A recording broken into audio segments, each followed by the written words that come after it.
Another challenge I think we have today is really separating the people that really can mentor and sherpa you along the way, because today everybody's an expert on the internet. I mean, as a matter of fact, as I sit here today, I'm looking to try to find, people to help me in a certain software program that I'm working with.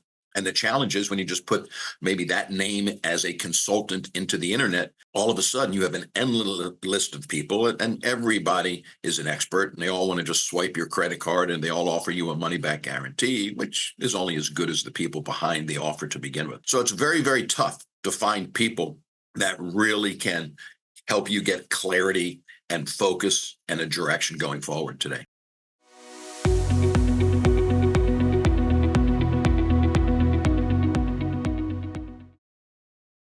Lee Hyder is from Northeast Ohio.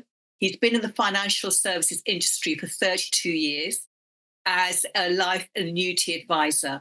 For the last 12 years, he's been in AUM, managing $80 million. He has a boutique firm, and his goal is to work with clients efficiently to create long-lasting client relationships.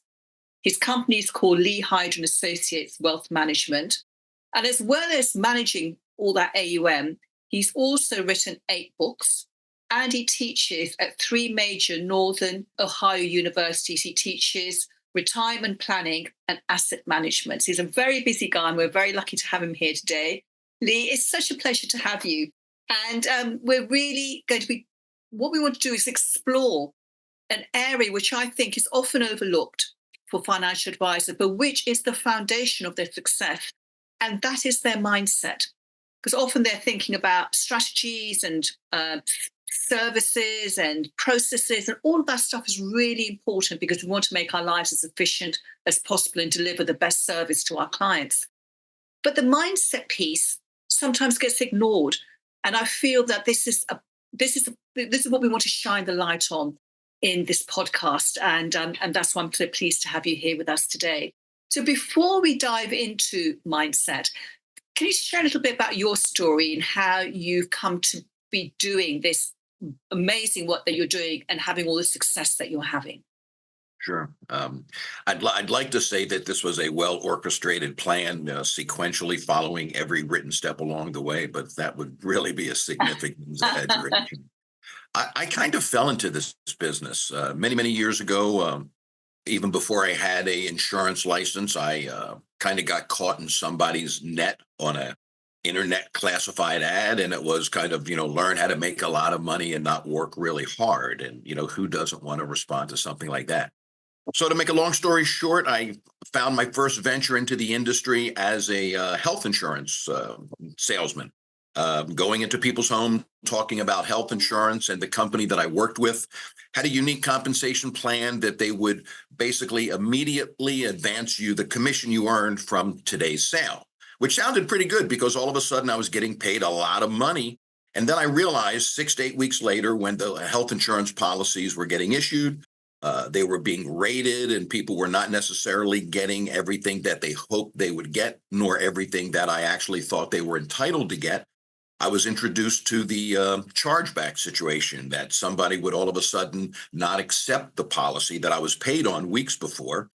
And before I knew it, as successful as I was, I found myself in debt to these health insurance companies for thousands of dollars of getting advanced. Then, as luck would have it, I fell into another classified ad. If you're in the health insurance business, you're leaving money on the table. And I responded to that ad. And it was an organization that was just starting out doing living trusts, and they were doing seminars where they were just, at that time, seminars were kind of a new little thing in the industry. And we would mail out just a couple thousand invitations, have somebody come to a hotel, give them nothing other than a plastic cup and a pitcher of water. And we would talk about the benefits of a living trust because we worked with law firms that would ultimately do the work.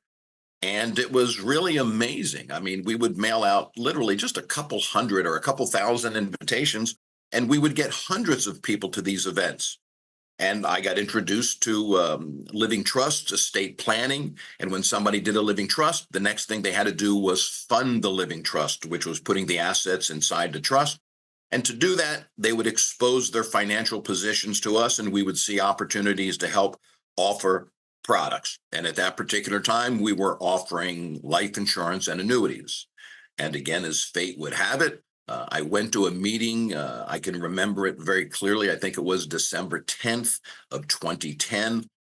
And I was introduced really to assets under management. And up until this point, I was kind of brainwashed a little bit that, that everybody kind of who was selling what I would refer to as safe money investment strategies, that the stock market and stockbrokers were bad people, which made it very easy to kind of have blinders on and sell annuities and life insurance. But then I really got introduced to assets under management and diversification and portfolios and risk mitigation and all of these things. And I jumped into assets under management. And it became a very profitable and exciting business. We grew our assets very, very quickly. And we started off doing dinner seminars because that's what we did in the annuity and life insurance business. So I just transitioned what I taught about at a seminar from, safe money strategies and life insurance to asset management portfolios. Then we transitioned. We did our first 18 million, I think, in assets under management doing dinner seminars. Then we transitioned into teaching at universities, and we weren't teaching students. We were teaching through the continuing education departments that would mail out 10 to 12,000 invitations to the community. It was typically a 2-day educational event that somebody would attend 3 hours a day. And they would pay for that class. And we would also have an attorney talk about estate planning. We would have a CPA talk about taxes. We would talk about financial planning. And at the conclusion of the program, your tuition included an opportunity to meet with me, my CPA, and my attorney. And that's how we grew the latter $60 million in additional assets. So that's kind of where we were. We've published, as you said, I think it's either 8 or 9 books that are on Amazon, as well as a free download on our website. And they also became a very good future lead magnet on Facebook and other marketing campaigns offering particular books for particular, financial topics.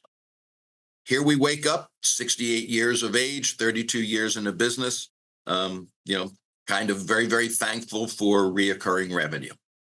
Amazing. You make it sound it was very smooth, all of these transitions. Did you always think big?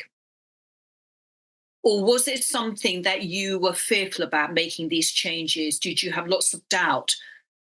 So what was it like for you? What was going on in your head at these times when there was, huge opportunities for growth? Did you ever feel resistance? Did you feel scared of the opportunity of growth, or did you grab it with both hands? I think I wrestled with both.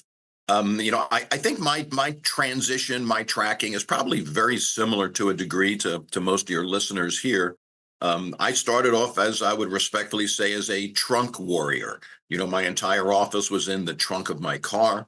My biggest expense at that particular time was sending out maybe 5 or 10 birthday cards. Maybe, I don't think I even had a copy machine in the very beginning, and I would spend my Sunday evenings at Kinko's. Then I took my first major step, which seemed monumental, and I think I was leasing a copy machine for like $300 a month. I mean, it was just this mammoth machine. And then I spent a couple $1,000s actually redesigning my basement into an office so that when I went there, I didn't feel like I was walking past the hamper and the washing machine. I felt like I was going to work. And then as kind of transitions, happen, I kind of went to an event and they spoke about credibility and they spoke about having an office. And it was scary, sure. I can remember, the first lease I signed. I mean, I never had an office before. Never had a 5-year financial commitment other than a car payment. And here I was looking at an office, actually having to create a staff. I mean, I knew nothing about managing people. So yeah, it was very scary. But, I think that, I've always wanted more.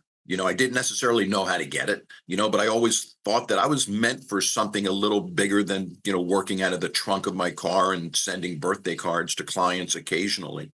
And so I, took the leap of faith. And I think that's really what it takes. I think you have to have faith in yourself. I think you have to have faith in the people you surround yourself with as coaches or people that are going to, give you advice and kind of be your Sherpas along the way. And, 32 years later, here I am, and I'm excited to say I'm bringing my son into the business, and, hopefully he'll have a easier transition. I think there's a little more stress though in today's market, than it was 25 years ago because of social media. It's very tough to get your message heard today. So you've really got to be looking for creative strategies. Yeah. You were talking about the golden days when seminars were just introduced and you would mail out a small mailing and all these people would show up.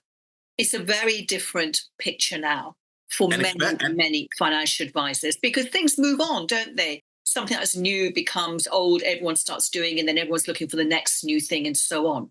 and the problem I think today in our business is, every new thing you're going to try is very expensive. Mm. I mean, I just had a seminar a couple months ago. I mean, I think I spent like $8,000 just on the mail cost. And this has never happened to me before, literally in all of my years, but virtually not one registration. Now, again, the mail house is going to blame it on the post office. The post office is going to blame it on the mail house. But at the end of the day, we spent $8,000 on mail and had to cancel both events. Another challenge I think we have today is really separating the people that really can mentor and sherpa you along the way, because today everybody's an expert on the internet. I mean, as a matter of fact, as I sit here today, I'm looking to try to find, people to help me in a certain software program that I'm working with.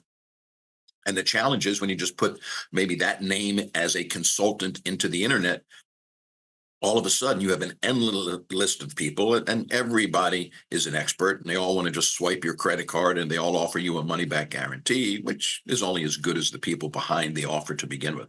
So it's very, very tough to find people that really can help you get clarity and focus and a direction going forward today. Yeah, that is such a big point, and I'd like to come back to that. But first of all, you mentioned there's more stress today, and you're bringing your son into the business, and he may be in a very different environment than when you started out. How do you deal with stressful situations? How do you deal with those times when things don't go according to plan? For example, when you sent out the invites for the seminar, you didn't get anything back. So how do you deal with setbacks? Do you bounce back quite quickly? Does it take you a while to get over them? Do you have a particular strategy that you use? Yeah, normally that's happy hour, and Ah. occasionally, depending on the level of stress, happy hour may start a little earlier, and it may actually last longer than an hour. Yeah. But all joking aside, it really does go back to a mindset, And it was interesting when you and I spoke about this upcoming call. I really questioned would I have any value to your particular people, because I didn't really see myself as anything special or having any particular mindset. But through our conversation, I guess I've gotten a little bit, maybe a little more insight. I think it really starts off with belief. You have to really believe that, number one, you have something of value to offer. And I mean, if you really don't believe in what you're doing, then I think it becomes very easy at every roadblock, to find an excuse not to do it. And what I tell people as it relates to seminars, as I'm telling my son, you can't wait for the results of your first seminar to determine when you will do the next event, because it takes maybe 5 to 6 weeks to set these events up. So your pipeline would go absolutely dry if I'm going to wait for the results of an upcoming seminar to determine what I will do next. So it really takes a leap of faith. You have to say to yourself that, I'm going to plan, as an example, a January seminar and a February seminar before my January seminars even, finished. So you have to have faith. Number one, you have to have a plan. I mean, you have to have a goal. You have to have a sequential process that you're going to follow. And you have to be willing from time to time to go back and revisit what you've done. Again, it goes back to bringing good people into your life that can help you critique, what you've done, so that when you get down, as we all do, stress, frustration, financial challenges, you don't let that, basically derail you from your big picture. And I think that's really what it has to be. You have to have a big picture, your business, your life, your financial career. is not based on what happens in March or what happens in April. It really is molded and shaped by what your goal is for the next 12 months. So if a particular month doesn't work out the way you want, well, maybe what you have to do is double down the next month and work a little harder, maybe spend a little more money. But you always want to be examining things, because what I say is if you can't measure something, you can't manage it. And if you can't manage it, you can't improve it. So you've got to be able to go back and look at your footprints. What footprints, did I leave in the sand or in the snow behind me? And do I want to follow those particular footprints going forward, or do I really need to kind of make some kind of course correction along the way? And that's kind of what I do. So I do a lot of self-reflection. Yeah, that's very, very key. You said that you have to believe that you have value to offer.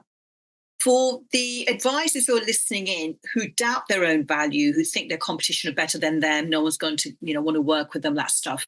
How can they start to believe in their own value if they don't have that belief at the moment? I guess it's like what people have always said. You have to fake it to make it. One of the things that I wrestle with, and I really do, is I don't think I'm nearly as smart or as well prepared or as sophisticated as maybe a lot of people perceive me to be. It's hard for me to say, but I mean, a lot of times I consider myself a fake. And what I mean by that is it's just, how did I build what I've built? Now, again, a lot of advisors watching this, $80 million is a small block of business.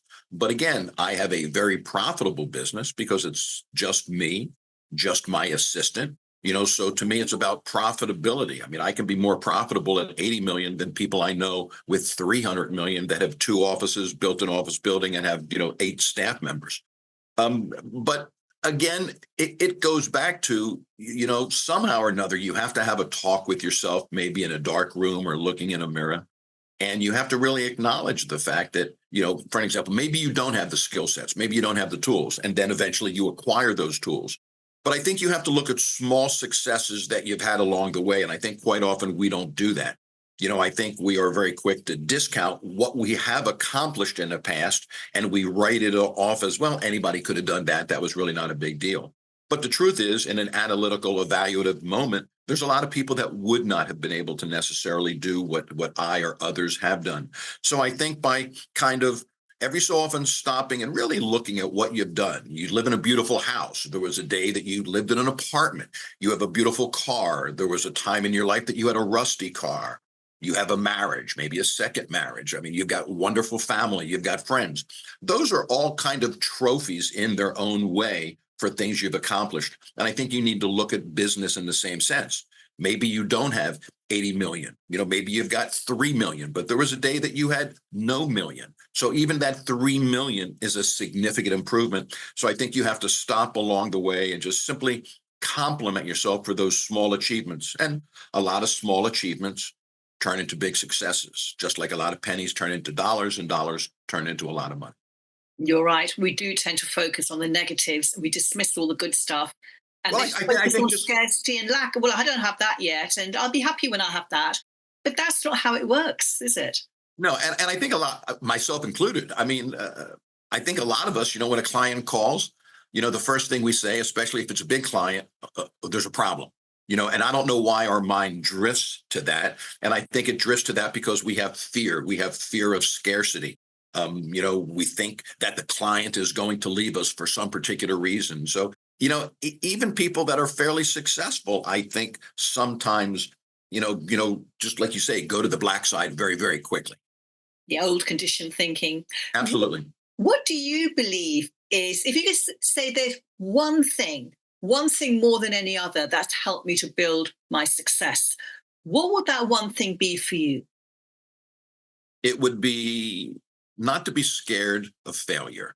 I Mm. mean, failures really are our stepping stone. There is nobody you see on the internet, nobody you see on the cover of a magazine that was born there. Everybody has a story. Everybody has trials and tribulations. Everybody has failures. But at the end, I think if you talk to any successful people, they will all tell you the same thing. I mean, it somehow started with an idea. that maybe a lot of people laughed at. Maybe there wasn't a lot of encouragement, but they had a belief, they had a passion, they had a desire to go in a different direction. And through those small accomplishments, they've achieved it. So I think it's really just number one, what do you want? It's not about money. I think in the very beginning it's about money, but you have to really decide yourself, what do you really want?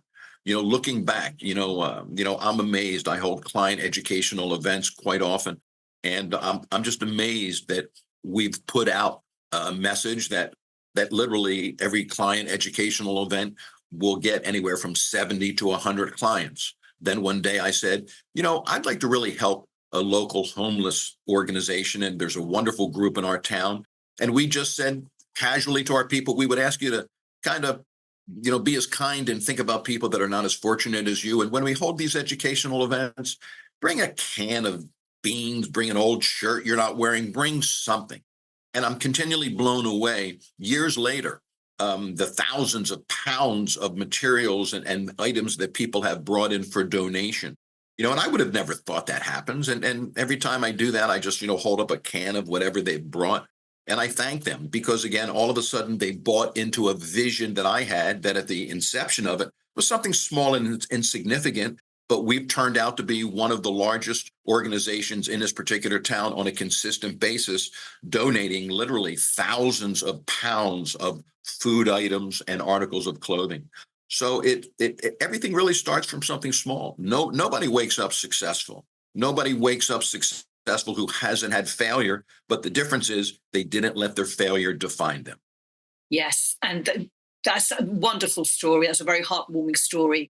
And it makes me think about the seed.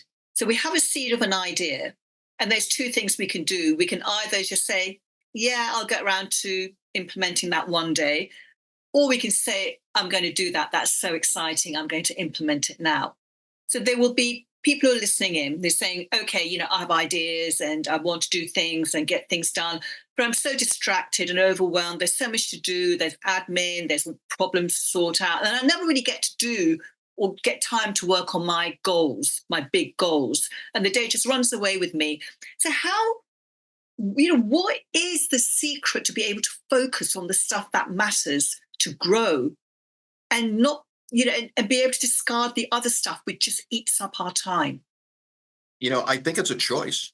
I think every day you need to wake up and you need to make a decision. Now, what I tend to do the night before, I'm kind of one of these obsessive compulsive people that lives with spreadsheets and to-do lists and things of that nature. So to me, if you go on a vacation, you know what airline. When you get to the airport, you know what gate. When you get off the plane in a foreign country, you know where you're going and you know what hotel, and you get there because you have a plan. It's no different in your business. I mean, you can't wing it. You have to make a decision on, number one, what do you want to do? Number two, what is the specific strategy that you're going to incorporate? And then when you break down the strategy, what are the individual action steps that you need to take? And you have to hold yourself accountable. I mean, the nice thing about business is, you get to judge, have you accomplished everything you want to accomplish? And you can come up with one of two answers. You can lie to yourself and say yes, or you can be honest and say no. And if the answer is no, then you really have to look at a very simplistic time management process. And you've got to say, really, where am I wasting my time? I mean, am I on Facebook too much? Am I doing worthless emails that could be handled a little differently?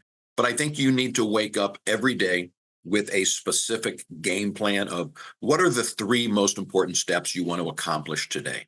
And, I hold yourself accountable, set up a little game, don't go to Facebook until you complete step number one, then give yourself an opportunity to, distract yourself as a reward, but make that reward time limited. So I'm only going to give myself an hour after I accomplish step one. After I reward myself for that 1 hour, I'm now not going to reward myself again until I complete step number two. So you can't get anywhere unless you know where you want to go, and you can't figure out how to get there unless you have a roadmap. So I think you've got to have some kind of daily roadmap in what it takes. For an example, when I do a seminar, there are pieces to my seminar. Number one, where's the seminar going to be? So I've got to locate a restaurant. When I locate the restaurant, I've got to pick a menu. When I locate the restaurant, pick a menu, I've got to pick a date. Then I've got to come up with a mailer. Then I've got to come up with a PowerPoint. Then I've got to come up with handouts. So each one of those things are a line item, and I give myself a certain amount of time to accomplish those particular items, and I check them off, and they're done.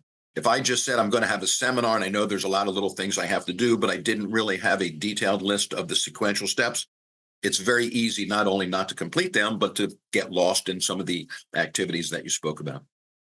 Yeah. And again, for someone like you, when you say it like that, it makes so much sense. There's so much logic to this. However, we can have the best intentions and then procrastination can hit us and we can put it off. And the accountability part is really important. When you're running your own practice, you don't have to be accountable to anyone. Obviously, the client work has to be done, but in terms of Sure. marketing, getting more leads, etc., all of that can be pushed into next week, into next week, into next week. Sure. So for the people who are listening and they're thinking, well, that all sounds great, and I wish I could do that. Knock off the top 3 things off my to-do list every day, and you leave the office feeling very satisfied. But for the ones who procrastinate, I think it's because their why, their big goal, isn't clear. It's not. It's not motivating them. It's not really resonating with them. It feels fuzzy.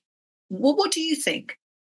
I'm going to go down an area that I typically wouldn't share, but I lost my why when I got a divorce, and it was tough. I mean, I spent 20 plus years with a wonderful person, and we planned vacations and holidays and things together. And when I got a divorce and I was single, all of a sudden I realized that I didn't have a reason. I mean, I'm not really planning vacations, and I, didn't have the kind of friend network that I really thought I wanted to have. And so I lost my why, and it was very tough. And I'll be very honest, my practice suffered in a way that it didn't grow. We still maintained a great relationship and had a lot of client activities, but I really took my eye off marketing. Because I kind of lost my why. I mean, I was making enough money, and I just didn't have a reason for that. And interestingly enough, I met a fantastic woman, a couple years ago, and she has really just, created a whole nother why in my life. And it goes back to the foundation. You have to have a reason why. Without a reason why, nothing makes sense. And you can easily procrastinate because you're not holding yourself accountable. There was nothing really that important. It wasn't a big deal. So that if somebody doesn't have a real definitive reason why what they're doing, they don't have a goal they're chasing, it can be very, very tough. So, all the seminars and all the books they read are wonderful, but you really have to internalize, why am I doing this? Why am I studying? Why am I venturing my capital in this new direction?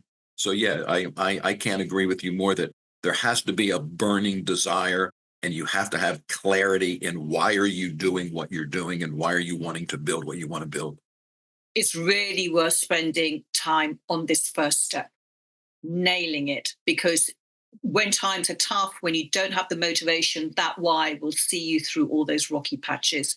I've experienced it myself, and I would really encourage anyone who's listening who doesn't have that very strong why to spend time on figuring out what they really want. We talked about you not having fear of failure, and that being one of the big drivers of your success. Have you ever had a fear of success? Um, no, I mean, I think success is something that you earn. I'm not scared of being successful. One of the things that I've decided in my life, being 68 years of age, I mean, I'm not like some other younger advisors that are trying to build a 300 or a $400 million practice. At the end of the day, it goes back to the why. I mean, how much money do you need? And everybody, has a different number, and that's fine. And I respect that. But I don't have fear of success. I'd like to maybe put on another 20 or $25 million, not a, significantly impressive goal, fairly easy to obtain once you, look forward and just start marching ahead. But no, I'm not scared of success, I guess in a way, what keeps me working is a little bit of fear of kind of going backwards, like a lot of people. I mean, and there's an equilibrium, between, we've got a sizable enough block of business that we're okay, but with people taking money out every year for the required distributions, for people passing away, for the normal attrition of clients, there is a fear that you just can't stop working. So what motivates me a little bit every day is the fact that, people die, people move on, and I, got to, get back to work. Yeah, it's maintaining that level of success and the lifestyle Sure. which that gives you. And it's not about the money, it's about the experiences, isn't it? What can you experience with having that income? That is, for me, the Yeah. big driver in life, not the amount of money in the bank account. Yeah. What the money does, it's not the amount of money, it's what the money offers you. And what I mean by Yes. that is it just offers you the flexibility of making choices. Mm, If you don't have money, a lot of your opportunities are much less. It's harder to do the things you want to do, be it vacation or business related. So money just simply gives you an opportunity to do things without necessarily stressing about how are you going to pay for it. exactly. What would you say is the biggest lesson that life has taught you so far? One of the biggest lessons that life has taught me, and I'm hoping to share it with my son, and this is kind of the advice of a 68-year-old person, um, is is is don't be scared of taking challenges. And it's a little embarrassing to say that there's a lot of things in my life that I have not done. And I really look at it now, and just and I'm not going to necessarily share what they are, but there's a lot more out there that was available to me. Not only business related, but recreationally and other areas that I honestly was scared of failure, scared of looking foolish in other people's eyes, and didn't do that.